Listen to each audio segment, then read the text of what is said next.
Bred to Win, brought to you by Inglis Digital, the tried, trusted and reliable market for online sales.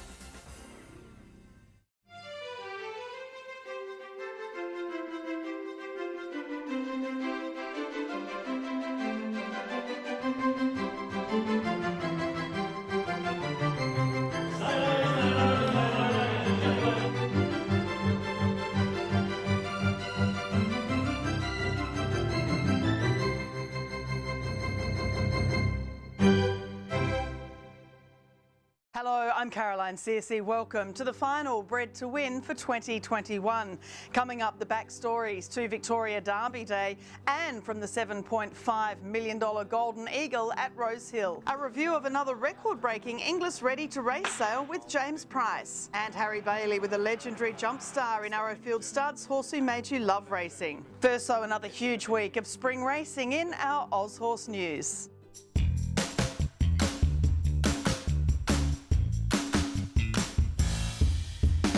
Derby Day at Flemington holds great interest for the Australasian breeding industry as elite thoroughbreds come together for the Group 1 Blue Ribbon, the Victoria Derby, the Coolmore Stud Stakes, the Oaks Lead Up, the Wakeful and more. Here's a Tattersall though, finishing at a rate of knots. The 2021 Victoria Derby was a triumph of Japanese bloodlines crossing with some of Australia's elite pedigrees as Hitotsu ran out a strong winner over the 2,500 metres.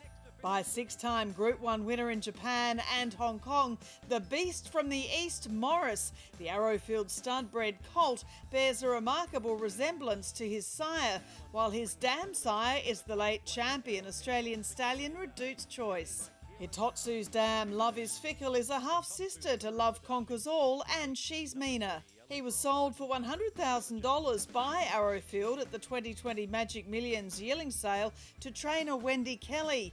After 3 starts in group races at 2, he was bought by Aussie Kia and co-owners and moved to the Kieran Maher Dave Eustace stable. He became the first Australian Group 1 winner for the magnificent Morris, who features both Sunday Silence and Saddler's Whirls in the third line of his pedigree. The son of Screen Hero is standing his 4th season at Arrowfield Stud at a fee of $44,000.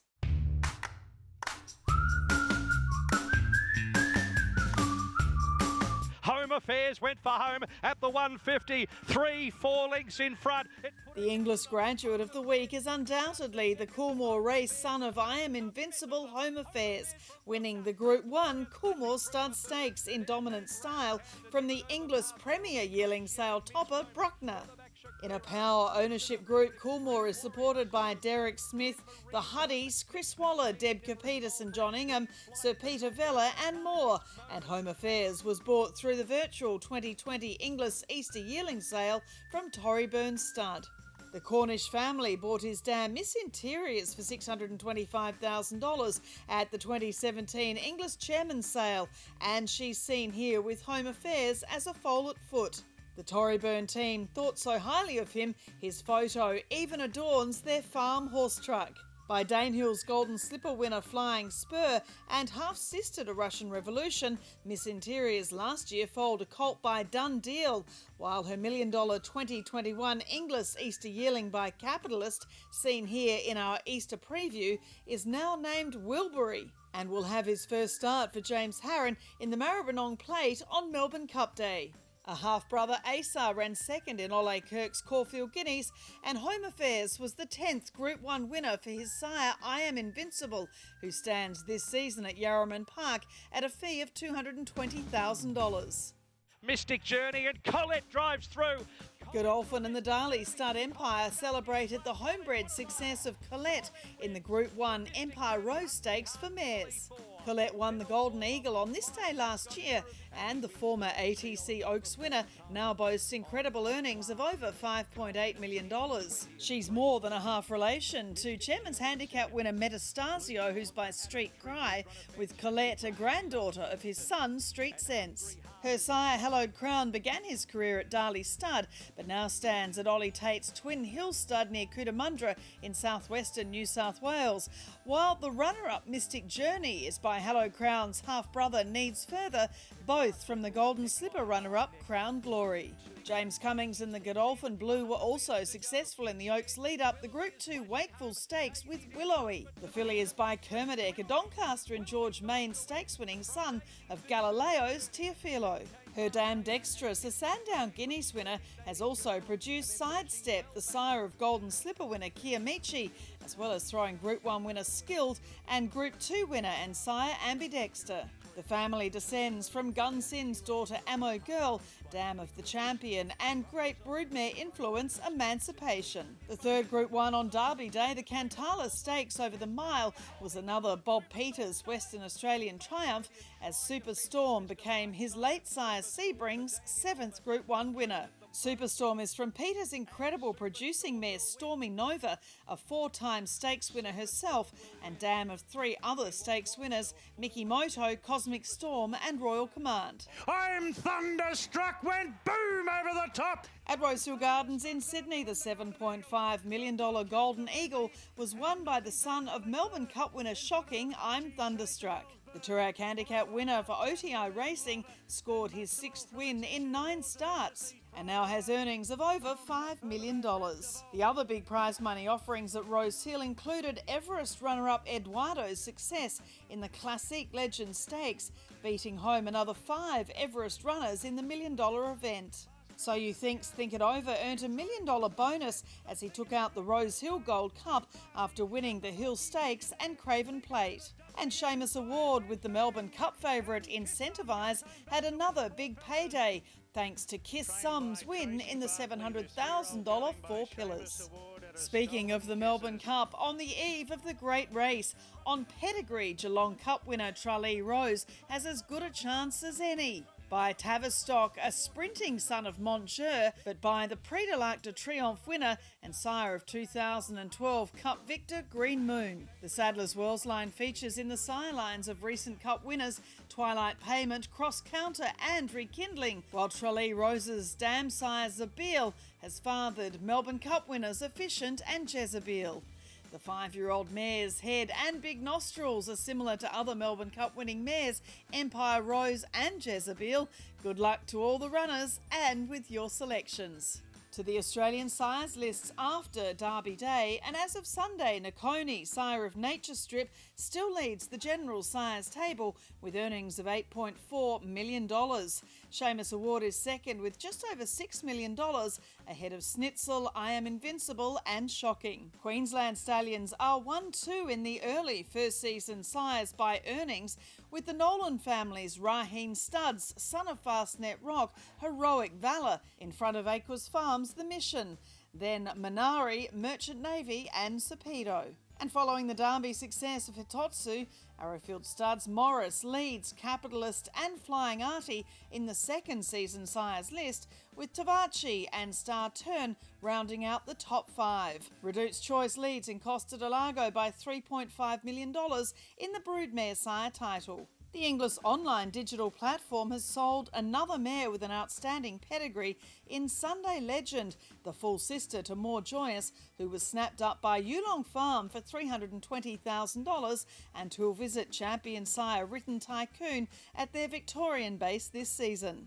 The autumn Tattersall's horses in training sale in the UK again proved magnetic for a number of Australian buyers. Stuart Bowman of Blandford Bloodstock bought Dancing King for 380,000 guineas and combined with Lindsay Park to buy Macram for 340,000 guineas. Peter and Paul Snowden bought Old Flame by Invincible Spirit for 250,000 guineas. Johnny McKeever combined with Gay Waterhouse and Adrian Bott to bring out 2 horses for 230,000 guineas each, Youth Spirit by Camelot and King of Clubs by German sire Intello. While last year's successful Zaki combination of Blandford Bloodstock and Annabelle Neesham paid 230,000 guineas for Matthew Flinders, a son of Siuni. Matthew Flinders is an absolutely gorgeous horse. He's a very easy horse to like. He's been one of those horses I've followed for a number of years now. He always has promised to be a group horse, and his trainer probably admitted to me today he probably should have run him in a few group races along the way. He was trying to always win a big handicap with him and never really quite had his day. But look, he's going to go off to Australia where I think he'll really suit. loves firm ground, travels really well. That's where we're going to really see his full potential. Time for a break. On Bred to Win, coming up, the Cambridge Stud Performance of the Week and a full review of the Inglis Ready to Race sale with James Price. Bred to Win, supported by Prized Icon, a Group 1 winner of 2 and Derby winner of over $2 million, standing at Coringle Stud in 2021.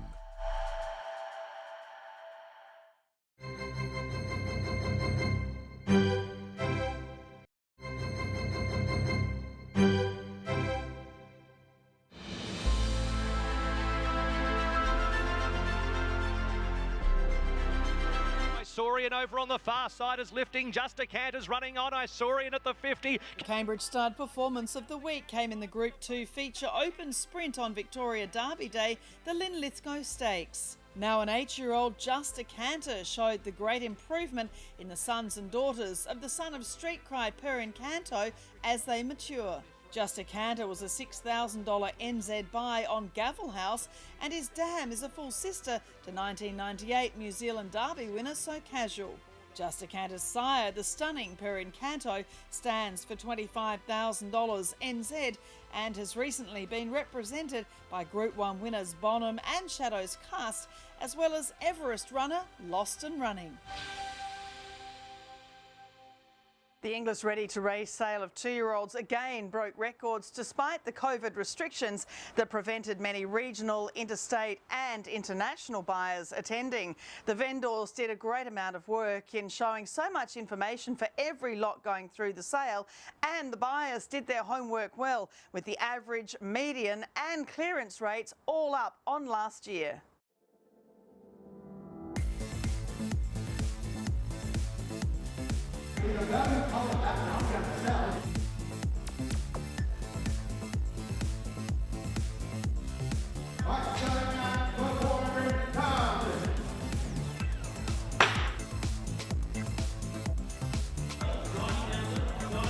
Done.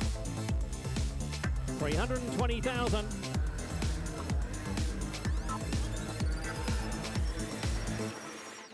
James, well, it's been a really good sale, the Inglis Ready to Race sale, and it's really become a very mature sale, hasn't it? The vendors know what to expect, the buyers know what to expect, and the racetrack results are there. Yeah, we've been very, very lucky with the results from the last couple of years out of this sale. Plenty of stakes winners, particularly from the 2020 sale, including those 2 horses that ran in the Derby. So I think buyers are seeing it as an opportunity to buy a horse, and also they're being prepared by very, very professional vendors now. So we were very lucky with this edition on the horses that were presented. So I think a key is when you see smiles on vendors' faces, but also smiles on buyers' faces, you know it's been a fairly successful day. And looking at the stats, obviously a smaller catalogue than last year, but 73% clearance already when the sale's just completed. That's pretty strong, and the $80,000 median, I mean, these are all very good figures for a sale. They are. With breeze up sales, and I think in Australia, if you're looking at a clearance rate north of 70%, it's very successful. So it's 73 now. It will only continue to rise in the coming weeks as the vendors and buyers continue to meet. Any buyers out there who are interested in any lots that were passed in, please contact any Inglis agents. The vendors are very willing to sell. So, and a median of $80,000 is probably a record in an Australasian breeze up sale. So again, the 2020 edition set records, and we've again set records this year. So it's got some really good ground to build on in future years. Quickly comes the hammer. It's coming down on Tattersall. Hold on at 400,000. You sure you won't? What's going on? At a $400,000 top seller, the Super One Cash First Coal going to All Winners Racing, but the breeze up was so strong, 10.03, the fastest breeze up too, and sold by Symphony Lodge, which was really great to see Alison and Matthew Park selling here for the first time. Yeah, terrific to have Alison and Matthew here. Unfortunately, they weren't allowed to be here themselves due to obviously border restrictions, but they were heavily involved, and lovely to have their name in the catalogue. And I think with that horse making 400,000, I think it is very much key. You said the horse breezed up incredibly well, but he was also an incredibly beautiful looking horse. So I think you've got to tick all the boxes when it comes to a breeze up sale. You've got to breeze up really well, but the buyers have got to come here and really see a very good looking horse, a little bit like a yearling sale. So type is very dependent this sale. It's not just a horse that breezes in really good time. They also have to be very good looking physical, which he was. I sell the gelding for 370,000. And then the next two top sellers, both at $370,000, a gelding, the Capitalist Orchestrator from Blake Ryan Racing to Amanda Turner. And really good to see. I mean, you know, a gelding, we're looking at horses that are going to run. It's not so much about stud value necessarily, it's about getting a racehorse. That's right, and as we know, the feats of the Capitalist, he's doing a tremendous job as a stallion, and Amanda had picked him out very early on, and yeah, he'd been beautifully prepared by Blake Ryan and the team, as his whole draft was. And yeah, again, we get back to the results that this sale's had on the racetrack in the last couple of years. Trainers from around the country and also overseas are looking at this sale as an opportunity to buy a racehorse. I'm trying to find something that can just go early, that we can get from the sale, and hopefully I can trial it and race it fairly shortly. And I spoke to Blake, and I think with the Capitalist, I think he's ready to go on with already. You know what I mean? So they can come to my place, settle in, and then we'll just see how we go. And also $370,000 to Amanda too here at Warwick Farm. Piero Agita colt from the Cheltenham stables in New Zealand. So great to see the vendors. You know, these top sellers were Queensland, New South Wales, and New Zealand. Yeah, congratulations to Cheltenham Stables on selling that horse. Again, they unfortunately weren't able to be here, but he was a beautiful, beautiful colt. And yeah, Amanda Turner certainly did have a day out, as well as Cheltenham Stables, but to all the Kiwi vendors who have presented these horses so well, unfortunately haven't been able to be here. But I think the market is, as you say, very mature, and they really see the New Zealand horses as, you know, horses that are very viable, very well educated, and ready to go to the racetrack. So we commend all those New Zealand breeze ups, and we look forward to their involvement next year. Yeah, indeed. And of course, from the buyer's point of view, I mean, we saw trainers, we saw agents, and, you know, we also saw syndicators. We saw a really good spread of buyers. Yeah, terrific. Obviously, the quality of the catalogue was tremendous, and respected lookers from right across the country as well as overseas. We had Bloodstock agents, Kestrel Thoroughbreds, Haywood, Wattle Bloodstock representing their owners from Australia but also overseas. We had trainers from every state on the mainland in Australia. We had syndicators, Dream Thoroughbreds from Victoria. We also had Blue Bloods, which had great success from the sale last year with Lightsaber. So, and then we look at someone like the Macau Jockey Club, who have had, you know, they've also had a day out. They've been buying a number of horses, spent a lot of money. We've seen lots of photos through from our agent up there, Jin. plenty of excitement up there. So yeah, very, very delighted. Look, it's something we've done for the last few years with the Breeze Up sale, because obviously the Macau Jockey Club and they need horses. And it is tricky to get them here, and obviously they haven't been able to get here this year. But the vendors have obviously done a wonderful job with the information they've supplied, the heights, the weights, photos, breeze ups, parading, a whole myriad of information to give, you know, the Macau Jockey Club and their owners confidence of what they're buying. So yeah, congratulations, and we obviously wish them all the best with their success. Really interesting mix of stallions as well, the sires of some of these horses. You know, we've seen from Deep Fields and Flying Arties, Piero, Fastnet Rock, as we mentioned, Super One, Capitalist, Tavistock's had a good sale, Vancouver Bellado. I mean, these were all the horses selling for several $100,000 plus. Yeah, and I think it gets back to a yearling sale we judge it on pedigree, and we also judge it on walking ability. But if we go to a breeze up sale, it's another attribute of the horse, and we talk about their action, and it's just another element that buyers can use to buy a horse. And that's why we see these horses, which probably aren't quite flavour of the month at a yearling sale, but because they've been able to breeze up, it then gives buyers confidence the horse can gallop and that they can have a racehorse. And as you say, happy vendors too. I mean, we've really seen, you know, extra effort every year. Again, getting back to that more professional sort of way of preparing horses for this sale. As you said, there's so much extra detail provided for the buyers. Yeah, obviously the digital platform has been incredible, and vendors have really stepped up to the mark and produced as much digital product as they can for those buyers to give them confidence. But yeah, it's not just, a breeze up sale is not just about horse running time, the fastest time over 200 metres.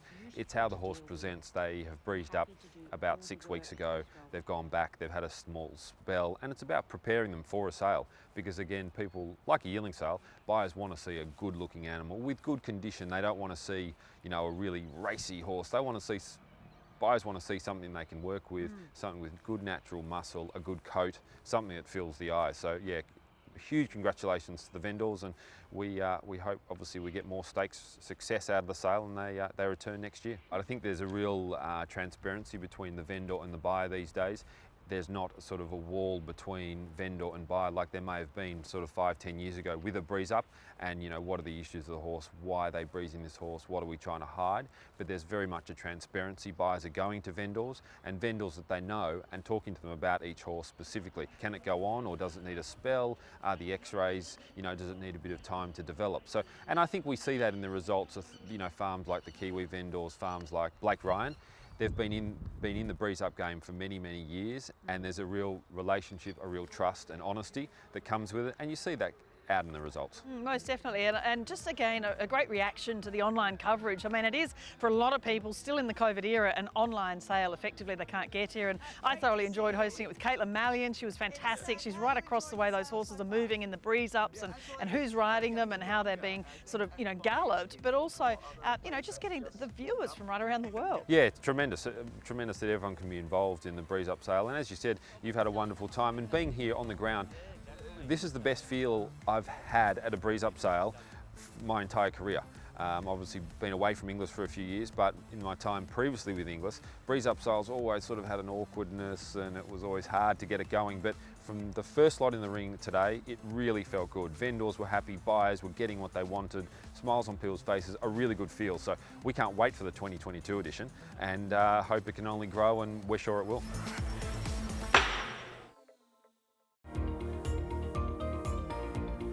The top lots at Inglis Ready to Race had interesting pedigrees on G1 Goldmine analysis, including the Super 1 Cash First top seller from Symphony Lodge. His pedigree is highlighted by the I Am Invincible Spectrum Cross, which has produced 50% stakes winners to runners. An Elite 2020 Cross, his aptitude profile, signifies 1,200 metres to be his optimum distance at 2, 3 and beyond.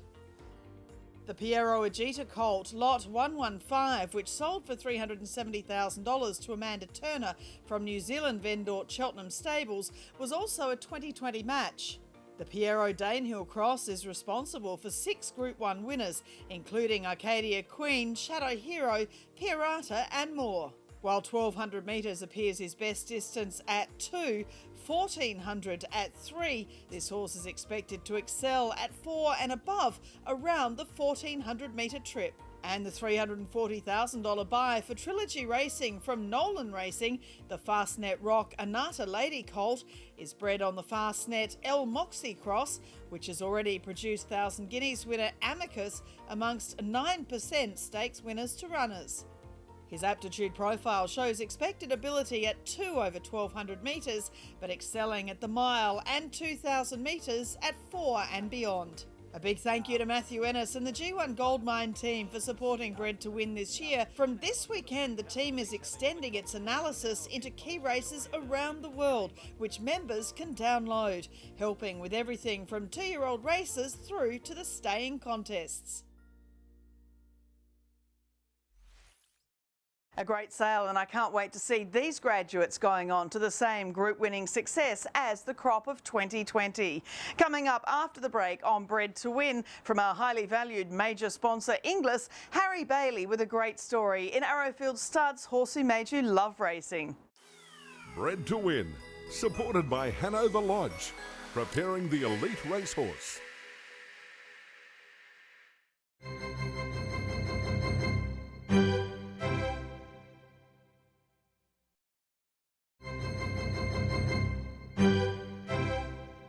This segment brought to you by Arrowfield Stud, the brand worth its weight in gold. The horse that made me love racing is a horse called Istabrack, a son of Sadler's Wells and bred by Sheikh Hamdan Al Maktoum at Shadwell Stud in the UK. He was a fairly moderate flat horse, but he transformed into a superstar hurdler. Trained by Aidan O'Brien, he was a 3-time champion hurdle winner and was unlucky not to win a 4th, with Cheltenham Festival cancelled that year due to foot and mouth. What made me attracted to him was his amazingly slick speed over the hurdles, his high cruising pace, owned by an iconic owner in J.P. McManus and ridden by the legendary Charlie Swan. When he won his first champion hurdle at Cheltenham, the roar as he hit the front over the last hurdle and sprinted away from his opposition was electric, and it would have made anyone's hair stand up on the back of their neck. I have to say, it gives you a really warm, fuzzy feeling when you see that kind of atmosphere. It makes you want to be part of racing. It makes you feel proud to be part of it. The amazing show that we can put on, the love of the horse, and the passion that people have for the sport itself. And when you're seeing people here buy their first racehorse at the sale, for example, they're starting a journey, and to be part of that journey with them, it's an amazing experience. They have a huge amount of adrenaline when they're putting a hand up and buying the horse, and then the journey starts there, and hopefully winning lots on the racetrack, and to be part of that is a huge thrill. That is Bred to Win for this year. Thanks to our loyal sponsors for your great support. Inglis, Arrowfield Stud, Cambridge Stud, G1 Goldmine, Aushorse, Kringle Stud and Hanover Lodge. And thanks to Dom Nicholas and the Sky Tapes team and Gretchen in Promos for your great help right throughout the year. Don't miss next week when Thoroughbreds Argo returns with 3 special feature shows over the next 3 weeks. I'm Caroline Searcy. I look forward to seeing you then.